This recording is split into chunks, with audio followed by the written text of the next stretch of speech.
పాపాలు కొట్టివేయబడ్డాయి. నిన్ను దేవుడు దీనురాలిగా ఉన్నప్పటికీ దయ చూపి ఉన్నతంగా దీవులు తీసుకెళ్లాలని, నిన్ను ఒక ఉన్నతమైన స్థితిలో ఉంచాలి అని. ఏంటి, నువ్వు ఏ స్థితిలోంచి వచ్చావో నాకు తెలీదు. దేవుడు అంటున్నాడు, ఏ పరిస్థితిలో ఉండి దేవుడు నీకు నువ్వు మొరపెడుతున్నావో నాకు తెలీదు. దేవుడు నమ్మితే గొప్ప కార్యాలు మీరు చూస్తారు.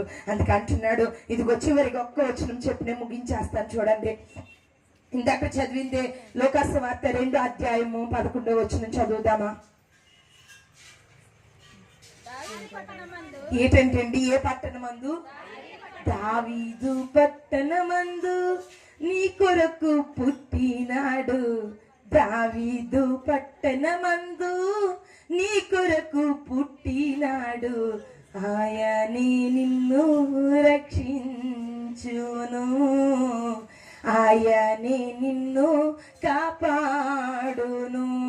ఆయన నిన్ను తప్పక కాపాడుతాడు, తప్పక నిన్ను రక్షిస్తాడు, తప్పక నిన్ను ఆదరిస్తాడు, ఓదార్స్తాడు, బలపరుస్తాడు, ధైర్యపరుస్తాడు. ఆయనే అంటున్నాడు అక్కడ. చూడండి, మళ్ళీ చదవండి. దావీదు పట్టణమందు ఎవరి కోసం? ఎవరి కోసం అండి? చెప్పండి గట్టిగా. నిద్ర వస్తుందా? ఇసుమ వస్తుందా? లేదండి. దేవుడికి వందనాలు. గట్టిగా చెప్తామా?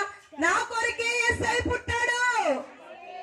మీ అందరూ మీ హృదయపూర్వకంగా అడగండి, నా కోసమే యేసయ్య పుట్టాడు. అక్కడ అంటున్నాడు, దావీదు పట్టణమందు నేడు మీ కొరకు రక్షకుడు పుట్టి ఉన్నాడు. ఈయనే ప్రభు అయిన క్రీస్తు. దానికి ఇదేమి కానవాలు? ఒక శిశువు పొత్తి గుడ్డలతో చుట్టబడి ఒక తొట్టెలో పండుకొని ఉండుట మీరు చూచిదరని వారితో చెప్పాను. ఇంటి పొత్తి గుడ్డలతో చుట్టి. చూడండి, గుడ్డలు కూడా లేవు. ఇందాక పాడాం కదా పాట. ఆయన ఎంత దీనాతి దీనమో ఓ యేసయ్యా, నీ జననమెంత దయనీయమో, తలుచుకుంటే నా గుండె తడబడి. ఆయన అంతలాగా ఉన్నవాడు, గొప్పవాడు, అధికారంలో ఉన్నవాడు. ఆయన పరలోక రాజ్యాన్ని విడిచి ఎక్కడికి వచ్చాడు? పశువుల పాకలో కూడా స్థలం లేదు, పశువుల పాకలో కూడా పుట్టలేదండి. ఆయన ఎక్కడ పుట్టాడు? నడి వీధిలో. అప్పుడు పుట్టిన తర్వాత ఆ బిడ్డని తీసుకెళ్లి ఆ పశువుల తొట్టు ఎక్కడ పడుకోబెట్టాలో చలిలో తెలియక అందరు తలుపు తాడుతున్నాడు. ఎవరు? యోసేపు గారు. ఏమండి, కొంచెం స్థలం ఇవ్వరా, కొంచెం స్థలం ఇవ్వరా? ఎవరు ఇవ్వలేదు. కొంచెం స్థలం కూడా ఇవ్వలేని వారిగా మనం ఉన్నామేమో. ఈ రోజు క్రీస్తుకి నువ్వు స్థలం ఇవ్వగలిగితే, నేను అనేదాన్ని, మా అమ్మ ప్రార్థన చేయించుకుంటే నువ్వు చేయించుకుంటున్నావు కదా, నీ డబ్బు నువ్వు కొట్టుకో, నాకు ప్రార్థన చెప్పు. ఆ కళ్ళు లేని పాస్టర్ గారు వచ్చి ఎందుకు చెప్తున్నానంటే, ఆ గుడ్డోడు వచ్చాడు, నువ్వు ప్రార్థన చేయించేసుకుంటున్నావు, ఇలాగే అనేదాన్ని. నిజంగా అతను గుడ్డోడు కాదనుకుని అతన్ని కళ్ళు ముందు ఇలా అనేదాన్ని. అతను ఉత్తినే ప్రార్థన చేస్తుంటే ఆయన నిజంగా కళ్ళు లేవు, కానీ అంత అవమానించేదాన్ని. కానీ దేవుడు అంటున్నాడు, ఈరోజు మా ఫ్రెండ్స్ అంటున్నారు అసలు చాలా మంది రావాలి, కానీ మరి ఎందుకు పరిస్థితులను బట్టి రాలేదో తెలియదు, కానీ అలా అంటున్నారు.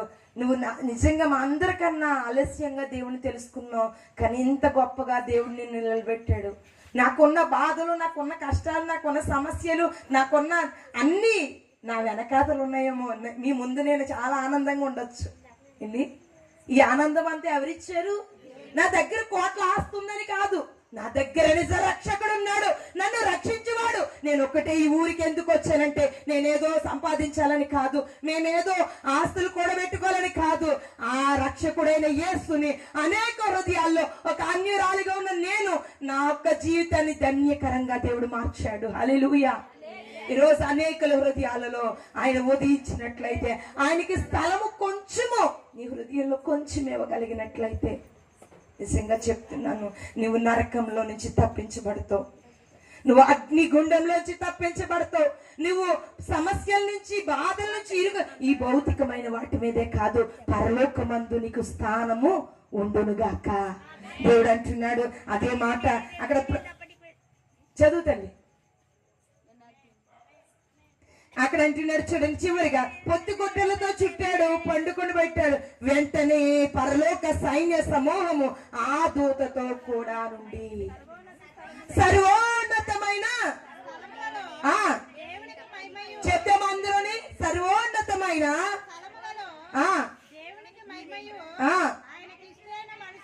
ఆయనకిష్టులైన మనుషులకు